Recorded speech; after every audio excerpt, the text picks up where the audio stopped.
dan juga sepatu yang aku gunakan memang tak sebagus punya mereka. Semula aku menanggapinya acuh tak acuh, tapi lama-lama Lingga, Kiki dan juga Eza, mereka semua menghilang dari peredaran. Mereka tak mau berteman denganku lagi.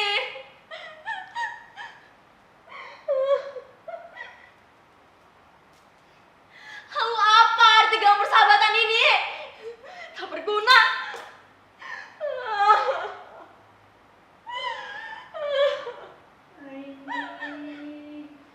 Ya, Mak, tunggu sebentar. Obat yang Mak pesan sudah Ai beli di warung. Diminum ya, Mak.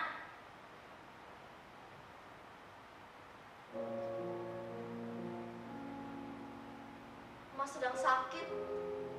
Sudah hampir sebulan. Aku belum sanggup membawa ke dokter. Kata orang, biaya berobat ke dokter itu mahal. Apa? BPJS? Dari mana kami membayar cicilan tiap bulannya? Bu Siti yang kerja di puskesmas pernah bilang, iuran BPJS yang menunggak atau tidak dibayar terancam terkena denda. Sudahlah, orang susah kayak kita yang dilarang sakit.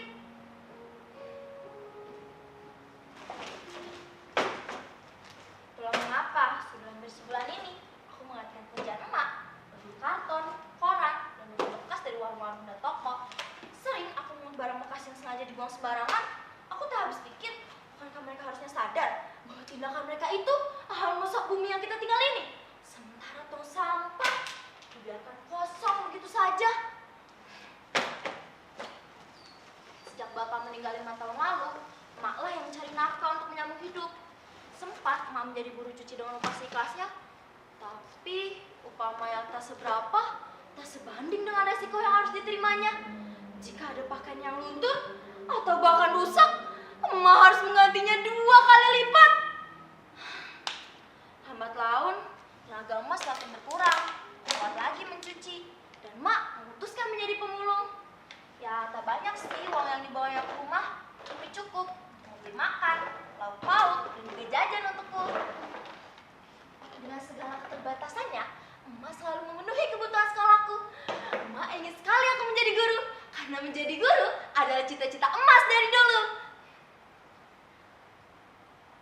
Aini, bagaimanapun pedihnya hidup, ingatlah nak, kamu masih punya Tuhan. Jangan menyerah sama cita-cita kamu ya. Begitu pesan emak. Tapi sekarang emak sedang sakit. Sampah-sampah inilah yang menyelamatkan hidup kami. Pepatah pernah bilang, sampah bagi satu orang adalah harta bagi orang lain. Dengan sampah-sampah ini, aku masih bisa makan, sekolah, bahkan jika ada uang lebih, aku bisa beli pulsa internet. Lihatlah langit biru di sana ini. Kesanalah matamu harus memandang berapa banyak ton sampah yang telah engkau selamatkan. Jika tidak, sampah-sampah ini pasti akan menguburmu. Sampah.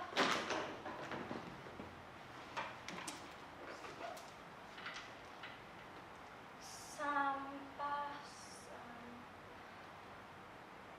Kenapa?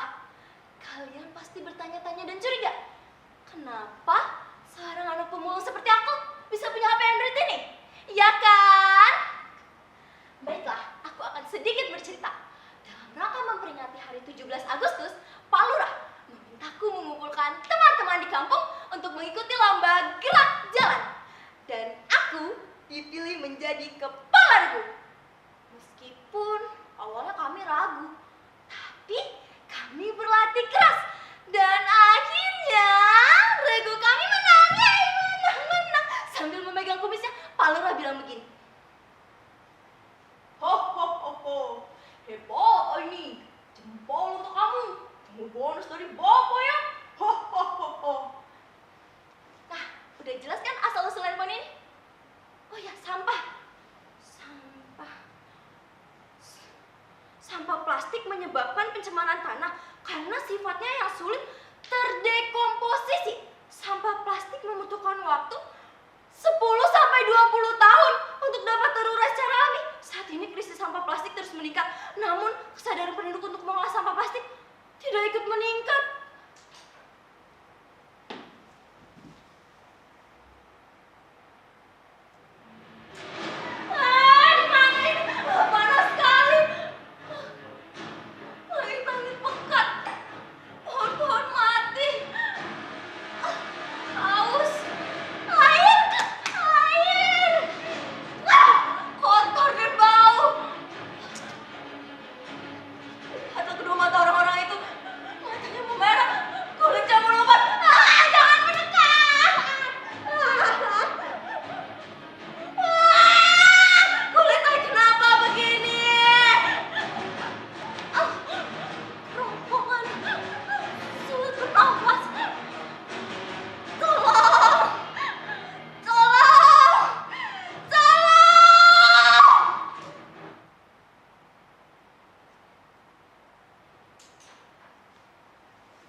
Apakah ini firasat? Orang kecil ini harus bisa berbuat sesuatu.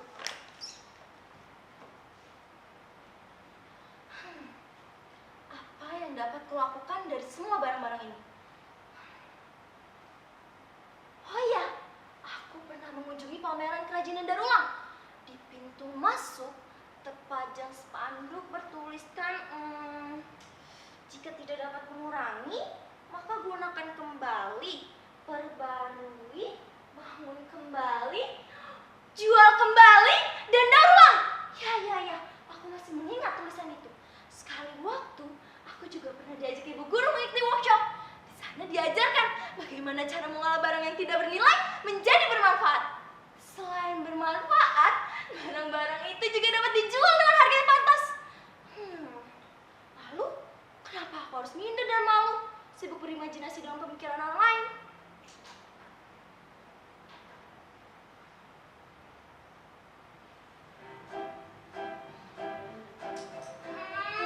Cuaca sedang cerah, aku begitu bersemangat hari ini karena Mama mengizinkanku menggunakan ruang tamu ini sebagai galeri sekaligus tempat pelatihan. Hasil kerajinan daur ulang sampah akan terpajang rapi di sini. Oh ya, aku juga akan mengajak teman-teman dan juga warga sekampung untuk ikut mendaur ulang sampah-sampah ini. La, la, la, la. Oh ya, tunggu sebentar, siapa? Oh, terima kasih Pak. Sampainya saya terima dengan senang hati ya Pak. Jauh-jauh Bapak datang kemari, semoga warung Bapak semakin laris ya Pak. Sejak saat itu, aku tak perlu lagi membawa barang bekas dari warung dan toko. Mereka dengan senang hati mengantarkannya ke rumah. Akhirnya orang-orang di lingkungan ini sadar untuk mengolah sampah dari rumah. Ini kemajuan yang berarti. Melalui postingan di media sosial, aktivitas daur ulang sampah dapat ditonton lebih banyak orang. Semoga saja hal kecil yang aku lakukan dapat menginspirasi teman-teman sebayaku.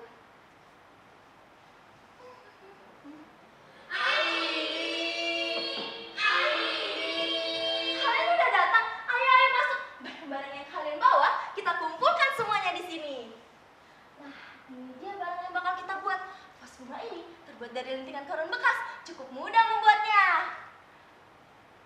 Tunggu sebentar ya, ada telepon.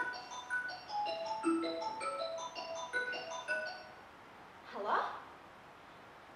Iya Pak, betul saya Aini. Pameran? Kapan jadwal pamerannya Pak? Baik Pak, baik. Baik, terima kasih akan saya usahakan Pak. Baik Pak. Teman-teman, kita mendapatkan undangan pameran bulan depan, yes! Ini kesempatan yang baik, ayo kita lebih giat lagi, lebih kreatif lagi.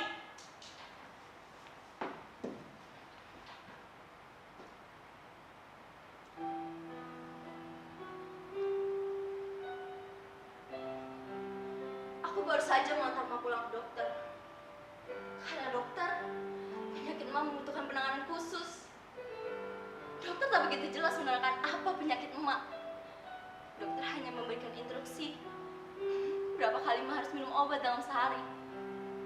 Aku tuh sempat bertanya lebih jauh. Tatapan emak mengisyaratkan untuk segera membawanya pulang. Di perjalanan pulang, emak berbisik kepadaku.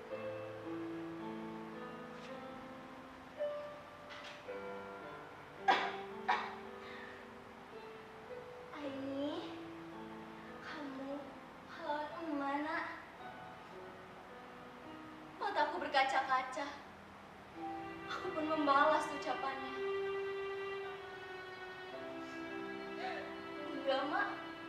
Bagi Ai, pahlawan sesungguhnya itu Emak.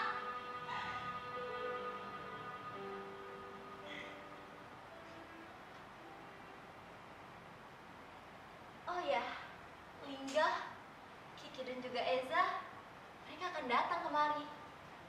Ternyata mereka tak benar-benar meninggalkanku. Ling, Ki, Za, we are best friend forever. Tuhan, terima kasih karena telah memberikan